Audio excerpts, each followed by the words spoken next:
But what about the claims of attorney-client privilege and executive privilege? Well, Trump also claims that the gathered documents are protected by various kinds of privilege.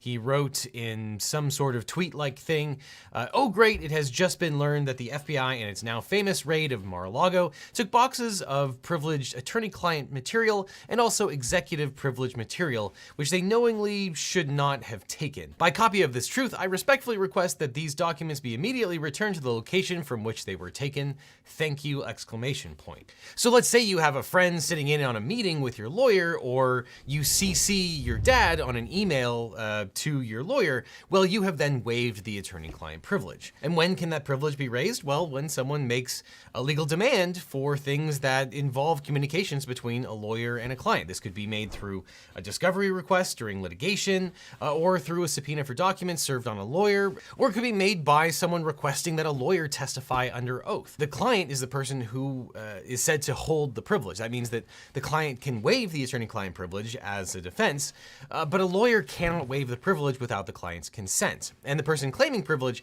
has the burden of proving that they are entitled to that privilege. Now here, Trump has been making a privilege argument to assert that the FBI took material that was covered by the attorney-client privilege. And it's possible that the investigators removed documents that are covered by the privilege. For example, we know that the FBI collected and took some of Trump's passports, though they did return that shortly thereafter.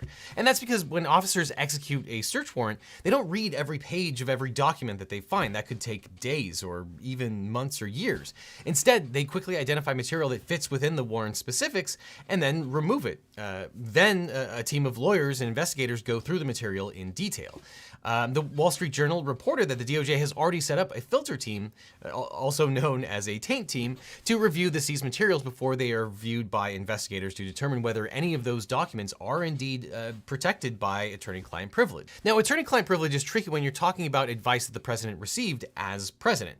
Discussions between, say, the president and the attorney general are not shielded by the attorney-client privilege. The attorney general is not the president's lawyer. Many of these relationships in the executive branch are effectively between the office of the president and the attorneys, not specifically the president as a person individually, which is why things like executive privilege exist, which we'll talk about in just a second.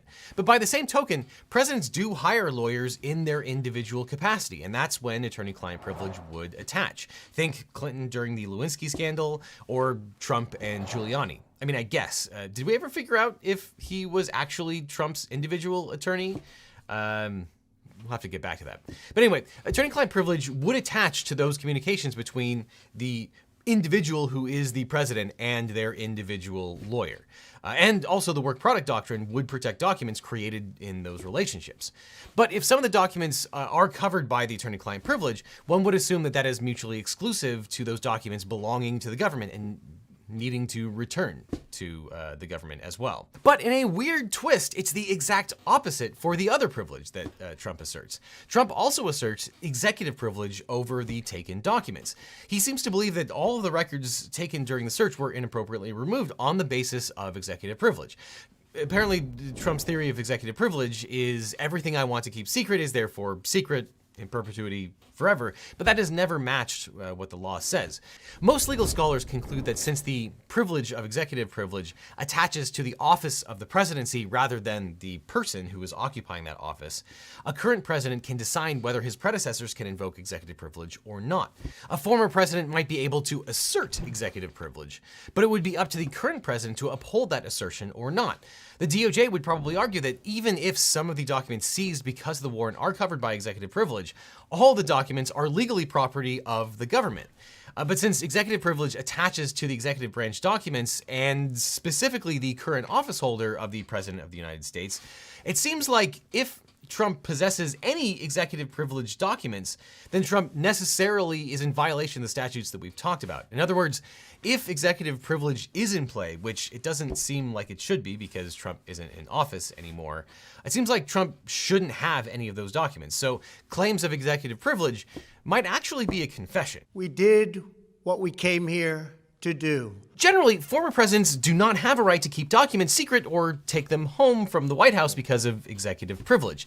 Executive privilege accrues to the benefit of the office of the president. Some of the issues surrounding executive privilege were litigated in a case called Nixon versus the Administrator of General Services. When Richard Nixon resigned, he left behind millions of pages of documents and many audio recordings of his time in office. He had an agreement with the Administrator of the Office of General Services to store these materials near his California home. This agreement also specified that Nixon could destroy some of the materials at his discretion. But Congress passed the Presidential Records Act in part to stop Nixon from destroying these important records. And Nixon challenged the constitutionality of the PRA.